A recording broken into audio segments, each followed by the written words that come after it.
So what all that means in practice really. At concrete level, when we have different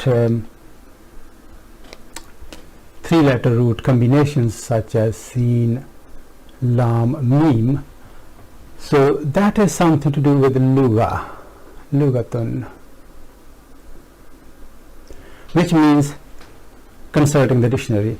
So we have this root and we will go in the dictionary and check its meaning, what it means, and then start making words and sentences, and then find a way of expressing what we want to say. So that's to do with Luga, the language itself. And when we make different words from that, construction of the words then is called surf. It's the science of surf. We're kind of already familiar with it. Surf. So how we construct different words from a specific root is surf. And then combination of the words, how the words are combined together, putting together or combining parts of speech, that is called Nahv. That is this stage, Nahv. That's called Nahv. And then at this level, the expression how these words are put together in different word orders and arrangements to give a similar but not exactly the same meaning, that is Balaga.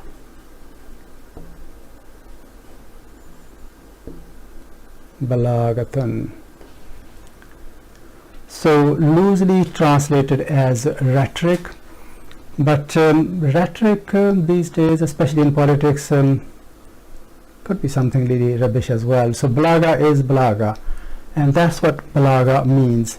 As an example, I think quite right at the beginning I gave an example of English sentence which was Hamid helped Zaid, and we said at that stage that we can translate that in Arabic in 6 different ways, and then what of those 6 different constructions, which one we pick is the skill, because that will then give exactly the meaning what you want to convey to others in speech, and that will depend on so many things, what people want to know, what's the history, what's the reality, is there any ambiguity among the audience, and sometimes also aim of the speaker. And doing this consistently all the time is very difficult thing to do. At human level we can produce good pieces of writings, but doing consistently and producing high prose all the time, that is a very difficult task to do. And when we say Balaga about Quran, it has been done consistently in Quran, and there is absolutely no doubt about that.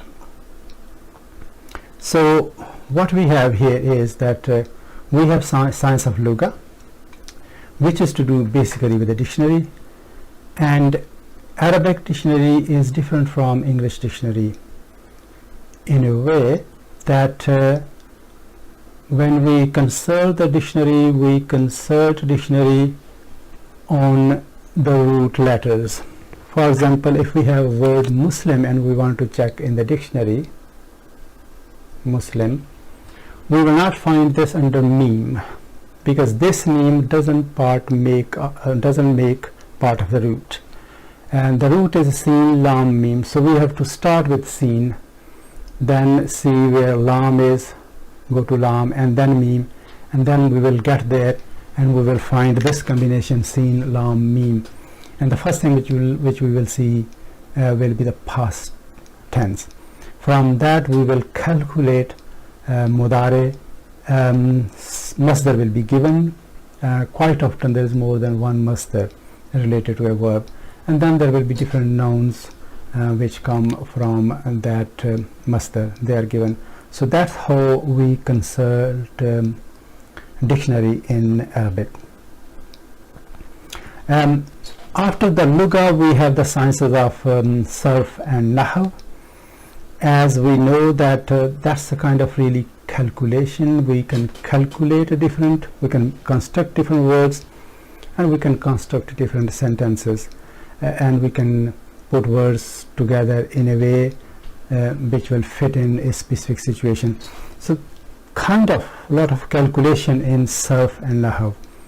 Whereas Balagha is to do with the philosophical and spiritual aspect of the language. So if you want to learn Arabic and your aim is to start speaking Arabic fluently, then the only knowledge of Sarf and Nahw is not going to be very helpful. One needs to be familiar with the science of Balagha. However, to understand Quran in its own language, Nahw and Sarf are extremely important. Perfection in Nahw and Sarf brings fasaha to the language. That's another word, fasaha. Fasaha. So fasaha is to do with the Sarf and Nahw, and perfection in Sarf and Nahw. And then fasaha and balagha, they combine to make the speech eloquent.